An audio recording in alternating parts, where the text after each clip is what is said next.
I will say Ben Shapiro, he sort of did a retort on Tucker, and I actually like when Ben does these things because first of all, it shows that Ben is not just automatically on your side if you happen to be on the same political side of the political aisle. Because he called Tucker out, and after listening to Ben, I'm like, you know what? He's got a point because Tucker, hear me out. No, I was just gonna say So, Tucker missed so many fucking clues and this and that. And I was like, how are you not following along with what Putin's saying? I was like well, frustrated. I I was like Tucker, dude. Like, no. I think the interview part was fine because here, consider a couple of things.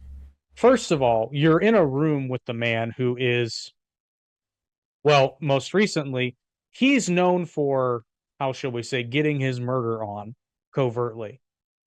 So it's not like it would is he not be though? smart. Is he though? Yes, Is he?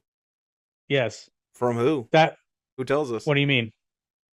Dude, this world is fake, and literally everything about it is fake. Well, Everything no, is but is a I don't, fucking TV show. I don't no, no, no. understand the I assertion you're don't mean making. he hasn't killed anybody or had anyone like murder, Oh no, taken out. he hasn't.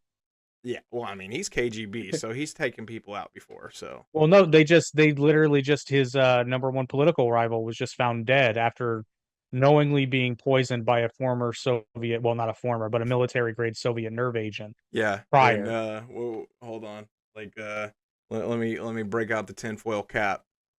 What if someone is trying to set him up to make it look like that after this interview? It's kind of a little too close together if you ask me, because the interview just happened and then the rival was killed somehow or Hey, whatnot. and that's And I'm like not gonna like I say it's, said, none of this is fact. This is just all my yeah, opinion. this is pure conjecture. But I mean, you do bring up a point that's worth at least considering. So if I'm Tucker Carlson, I would be I think he did the best strategy he could, which was let Putin talk. And that's pretty much what he did. Although he did stop him a few times. I actually kind of liked the history lesson because I'm not, and I'll, to Putin's credit, I'm not super versed in like pre-Soviet era Ukrainian history. I have like a rudimentary passing knowledge of certain periods. Like I'm aware of the Grand Duchy of Poland and all that, but I don't really know the whole story. I'm not well versed in Eastern European history prior to the Soviet Union, and with the exception of some parts of the Byzantine Empire, like a lot of it I don't.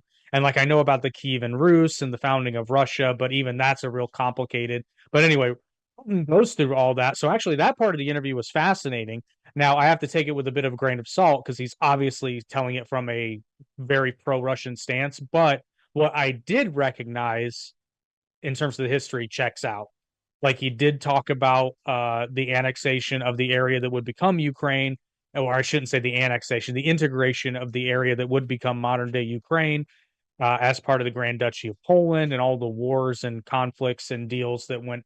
And but here's the funny thing though, Putin's claim is essentially that because at one point the land that is currently known as modern day Ukraine, that Russia has a claim to it based upon at some point in history Russia technically had control over the land. And he's to be fair, he's talking about prior to the Soviet Union, even though I'm kind of like, well, I mean, based upon your argument that if you at any point had claim over land, you somehow still have claim over it, like just you had claim over it during the USSR. He can't really do that though, because I guess because the USSR dissolved and thus Ukraine voted for independence after that dissolved. Well, it But had what's something funny to is do with Vlad. NATO as well. Like it all led up to the bullshit with NATO because Ukraine was being not in yeah, they were talking about joining NATO, right? Well, And that's Putin did not allegedly. like that because the Well, thing no, is and he that's did no not secret. want an opposing base right on his fucking doorstep. And to be fair, Well, and I would say the leg that Putin has to stand on is agreements like the Minsk Accords, where many times part of the deal was that Ukraine would not join NATO, and more than Ukraine, Finland, I believe at one point was another one, and Finland recently joined NATO. Um, I I don't remember at what point in history, but I think I can't remember if Poland was ever part of that. or not, but as we know, Poland is now a NATO country.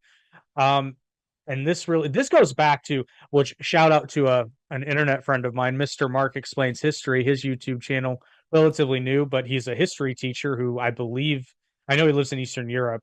At one point, he has lived in Russia and Poland. I think he might actually live in Poland now. I can't remember.